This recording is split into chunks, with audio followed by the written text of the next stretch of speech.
Assalamualaikum warahmatullahi wabarakatuh. Semoga kita semua sehat selalu dan tetap terjaga iman dan imun sehingga dalam kondisi aman. Amin.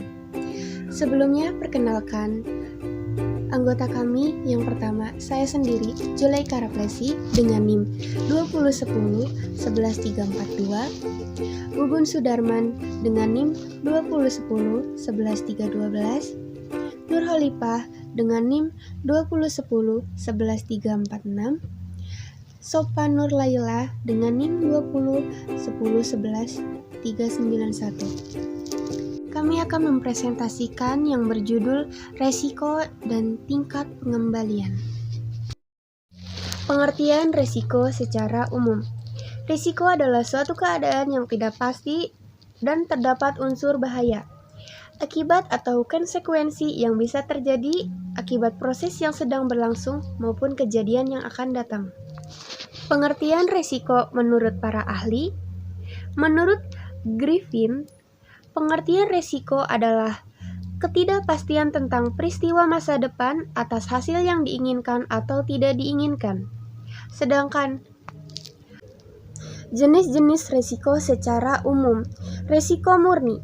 Pengertian risiko murni adalah suatu risiko yang bila terjadi akan mengakibatkan kerugian, dan bila tidak terjadi mengakibatkan keuntungan. Ada dua hal yang dapat diakibatkan risiko ini, yaitu rugi atau break even. Contoh risiko murni, kecelakaan lalu lintas, kebakaran, pencurian, dan lain-lain. Risiko spekulatif. Pengertian risiko spekulatif adalah risiko yang dapat menimbulkan kerugian dan juga keuntungan. Ada tiga hal yang mengakibatkan risiko ini, yaitu rugi, untung, break even. Contoh risiko frekuensi yaitu judi, bursa efek, membeli undian berhadiah. Resiko partikular. Resiko partikular merupakan resiko yang sumbernya dari individu dan berdampak secara lokal. Contohnya, kecelakaan kendaraan. Resiko fundamental. Resiko fundamental merupakan resiko yang bersumber dari alam atau lingkungan dan berdampak besar. Contohnya, seperti tsunami, gempa bumi, banjir bandang, angin topan. Jenis-jenis risiko dalam perusahaan. Menurut Jorion, tahun 1997, ia mengemukakan bahwa ada 3 jenis risiko dalam suatu perusahaan. Apa sajakah itu? Yang pertama ialah risiko bisnis atau business risk. Risiko bisnis adalah risiko yang dihadapi perusahaan terhadap kualitas dan keunggulan produk mereka yang beredar di pasar. Munculnya berbagai macam inovasi teknologi, desain produk, dan pemasaran mengakibatkan adanya ketidakpastian pada berbagai aktivitas bisnis. Yang kedua adalah risiko strategi atau strategic risk. Risiko strategi ini adalah risiko yang dihadapi perusahaan akibat adanya perubahan fundamental pada lingkungan ekonomi ataupun politik. Risiko ini sangat sulit diprediksi karena berkaitan dengan hal makro di luar perusahaan. Contohnya, kebijakan ekonomi negara, kebijakan politik, dan kebijakan lain-lainnya. Yang ketiga adalah risiko keuangan atau financial risk. Risiko keuangan adalah risiko yang muncul karena adanya pergerakan pasar finansial yang sulit diprediksi.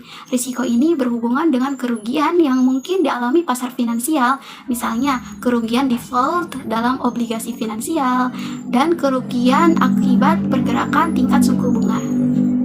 Hubungan risiko dan tingkat pengembalian. Semakin tinggi tingkat pengembalian, maka semakin tinggi pula risiko. Semakin besar aset yang kita tempatkan dalam keputusan investasi, maka semakin besar pula risiko yang timbul dari investasi tersebut. Mengelola risiko. Ada 5 tahapan yang bisa kita lakukan untuk mengelola risiko. Apa sajakah itu? Yang pertama, identifikasi risiko. Pelaku usaha perlu mengidentifikasi dan membuat daftar risiko apa saja yang akan dihadapi dan merugikan usahanya. Yang kedua, analisis dan urutkan risiko. Analisis dan urutkan risiko di sini, risiko diurutkan dari yang terpenting atau paling bahaya yang akan menyebabkan kerugian sampai ke risiko yang tidak terlalu penting. Yang ketiga adalah langkah mengatasi risiko. Setelah kita tahu mana risiko yang diprioritaskan dan mana risiko yang kurang diprioritaskan, maka langkah selanjutnya adalah memutuskan dan menyiapkan langkah-langkah untuk mengatasi risiko. Yang keempat adalah action. Kita harus melakukan langkah-langkah sebelumnya agar risiko bisa kita kelola. Yang kelima adalah evaluasi. Evaluasi ini harus dilakukan untuk melihat dan mengetahui apakah upaya kita dalam mengatasi risiko itu efektif atau tidak. Pengertian tingkat pengembalian atau return. Tingkat pengembalian adalah ukuran laba atau keuntungan yang digunakan sebagai persentase investasi dalam bidang keuangan. Adapun definisi return menurut para ahli diantaranya adalah Ardius. Ardius mengemukakan bahwa return adalah hasil yang diperoleh dari penanaman modal tertentu di dalam suatu perusahaan di dalam periode tertentu. Sedangkan menurut Tandelilin, return adalah hasil yang diperoleh dari aliran kas atau pendapatan yang diperoleh secara periodik dari suatu investasi dengan perubahan sekuritas. Adapun kesimpulannya dari kedua para ahli tersebut adalah bahwa tingkat pengembalian atau return merupakan suatu hasil yang diperoleh seorang investor dengan cara menanamkan modalnya untuk jangka waktu yang ditentukan dan akan memperoleh sejumlah profit pada investasi tersebut. Cara menghitung return on investment atau disingkat dengan ROI. Rumus dari return on investment adalah ROI sama dengan dalam kurung total pendapatan dikurangi modal awal tutup kurung dibagi modal awal dikali 100%. Contoh soal sederhananya adalah diketahui investasi sebesar 5 juta menghasilkan penjualan 7 juta. Berarti kita mengetahui keuntungannya adalah 2 juta. Maka berapa ROI-nya? Jawab, ROI sama dengan kita masukkan ke rumus soal tersebut. Total pendapatannya adalah 7 juta, dikurangi modal awalnya adalah 5 juta, dibagi 5 juta dikali 100%. 7 juta dikurangi 5 juta, hasilnya adalah 2 juta, dibagi 5 juta dikali 100%. 2 juta dibagi 5 juta sama dengan 0,4 dikali 100%. Jadi jumlahnya adalah 40%. Maka terlihat bisnis tersebut memiliki return on investment sebesar 40%. Perhitungan risk and return. Ada beberapa model untuk menghitung risiko dan tingkat pengembalian. Di antaranya adalah model CAPM. Apa sih itu model CAPM? CAPM adalah singkatan dari Capital Asset Pricing Model, yaitu sebuah model atau metode yang digunakan untuk menghitung imbal hasil yang diisyaratkan yang mempertimbangkan return dan risiko dalam sekuritas atau saham. Rumus CAPM adalah R sama dengan RF ditambah B dikali dalam kurung RM dikurangi RF, di mana R adalah expected return sekuritas. RF adalah risk free return atau tingkat bebas risiko. B di sini adalah beta saham atau systematic risk. RM adalah expected return of the market. RM dikurangi RF adalah risk premium. Contoh soal dengan model CAPM. Contoh soal. Sebagai contoh soal atau kasus, asumsi bahwa investasi yang melakukan analisis terhadap tingkat return sebuah saham atau sekuritas. Investasi yang menemukan bahwa risiko sistematis atau beta saham tersebut adalah 1,5. Sementara itu, risk-free rate adalah sebesar 4%, dengan tingkat expected return pasar sebesar 15%. Berapakah R? Kita jawab. Diketahui RF sama dengan 4%, kita rubah ke dalam bentuk desimal menjadi 0,04. Beta sama dengan 1,5.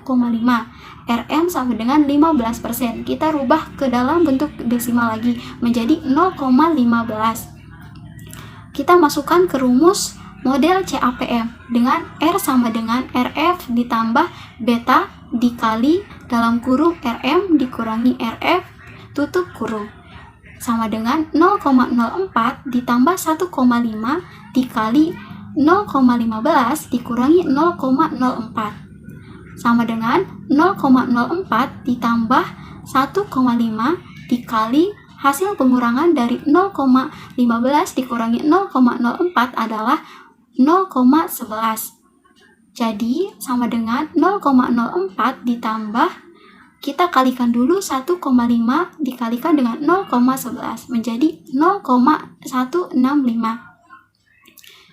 0,04 ditambah 0,165 menjadi hasilnya 0,205, atau kita berubah ke dalam bentuk persen menjadi 20,5%.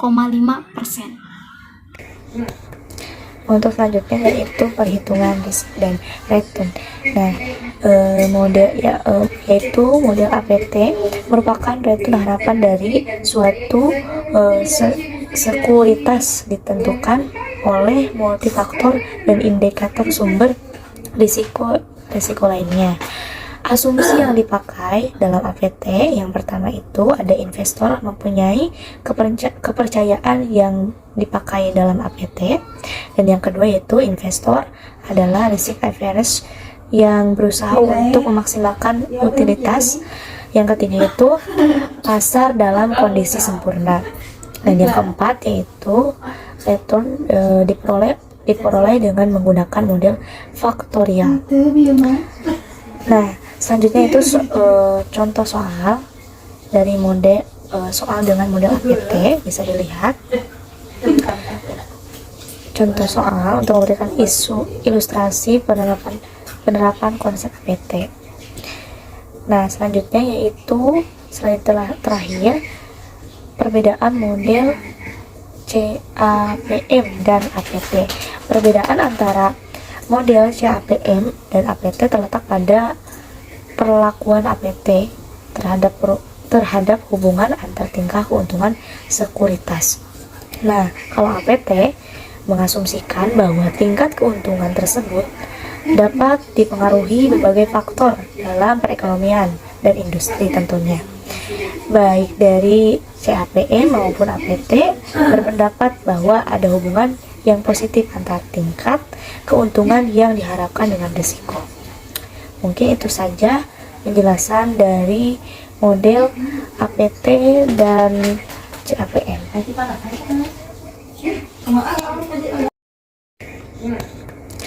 Untuk selanjutnya yaitu perhitungan risk dan return.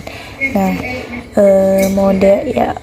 yaitu model APT merupakan return harapan dari suatu sekuritas ditentukan oleh multifaktor dan indikator sumber risiko lainnya. Asumsi yang dipakai dalam APT yang pertama itu ada investor mempunyai kepercayaan yang dipakai dalam APT, dan yang kedua yaitu investor adalah risk average yang berusaha untuk memaksimalkan utilitas, yang ketiga itu pasar dalam kondisi sempurna, dan yang keempat yaitu return diperoleh dengan menggunakan model faktorial. Nah, selanjutnya itu contoh soal dari soal dengan model APT bisa dilihat. Contoh soal untuk memberikan ilustrasi penerapan konsep APT. Nah, selanjutnya yaitu slide terakhir, perbedaan model CAPM dan APT. Perbedaan antara model CAPM dan APT terletak pada perlakuan APT terhadap hubungan antar tingkah keuntungan sekuritas. Nah, kalau APT mengasumsikan bahwa tingkat keuntungan tersebut dapat dipengaruhi berbagai faktor dalam perekonomian dan industri tentunya. Baik dari CAPM maupun APT berpendapat bahwa ada hubungan yang positif antar tingkat keuntungan yang diharapkan dengan risiko. Mungkin itu saja penjelasan dari model APT dan CAPM.